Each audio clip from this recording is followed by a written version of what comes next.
कि दो चार गो लुखा लेके सथवा में घुमा तारे तो का सोचा तारे तोरा से हम डेरा जाए।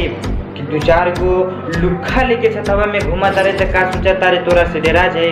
के बेटा हम आजमगढ़िया के बेटा हम आजमगढ़िया हैं, जिंदे जमीनिया में गाड़ दे जाइए अपने पे आ जाए। शेर के जिगर पूरा जानत शहर बा आजमगढ़ में घर बासा के करा बाबू कि शेर के सामने शेर चलेला सियार ना, कि शेर के सामने शेर चलेला सियार ना।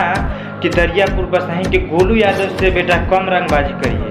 कि दरियापुर बसही के गोलू यादव से बेटा कम रंगबाजी करिए, काहे कि राजा का के राजा चलेला चौकीदार ना।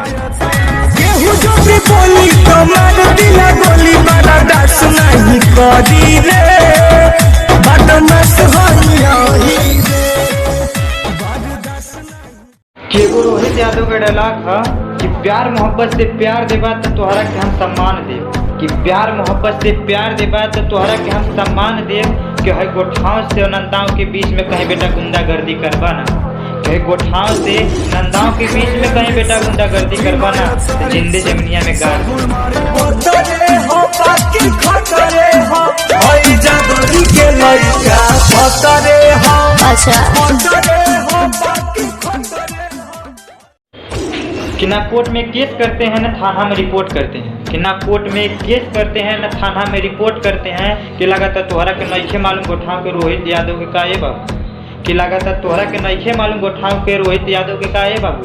उनका से जे रंगबाजी बतियावेला ना, तो उनका से जे रंगबाजी बतियावेला ना वो घरवे में हल्के शूट करते हैं। केहू जो भी बोली तो मार दिला गोली मारा डांस नहीं करी रे बदमाश होइया ही कि सारा गर्मी झड़ जी एक ही बार में ए बेटा। कि सारा गर्मी झड़ जी तोरे एक ही बार में ए बेटा। कि जहिया पर जीवे दरियापुर बसही के बाबा बिनय के माफिया के फेरा में ए बेटा। मार दे बजान से तो सन से मोरे रंगदारी कोरी ले रंगदारी कोरे मार दे बजान से। कि तू कहेलू नंदाव बजरिया घूमे के जाके घूमला हमारा पल्ले टाइम नहीं खेबा। कि तू कहेलू नंदाव बजरिया घूमे के जाके घूमला हमारा पल्ले टाइम नहीं खेबा। कि ज़्यादा जरूरी बाटे तो ये करे जा। कि ज़्यादा जरूरी बाटे तो ये करे जा। बोला ला ना विपिन विश्वकर्मा के नंदाव से कि ओकरो पहचान हमरा से कम नहीं खेबा।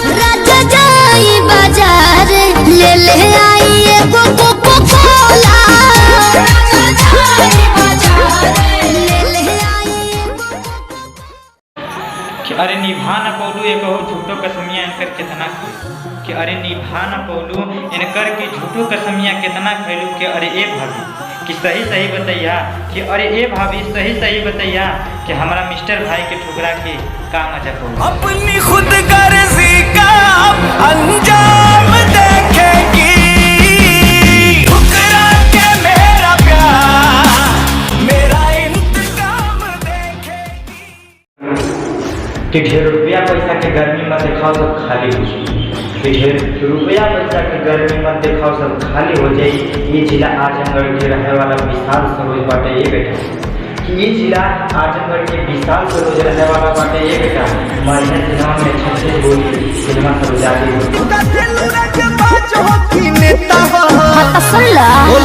छाती में छारा मारे पासावान जी क्या बेटा है। कि जैसे एगो ताला के खोले खातिर एगो चाबी भेजला। कि जैसे एगो ताला के खोले खातिर एगो चाबी भेजला।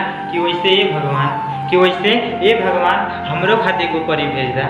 कि हमरो खातिर एगो परी भेजदा जिससे ऋतिक भैया खातिर पिंकी के भेजदा। कवनी साचा में सचले भगवान मुस्कान तहर ले तावे जान।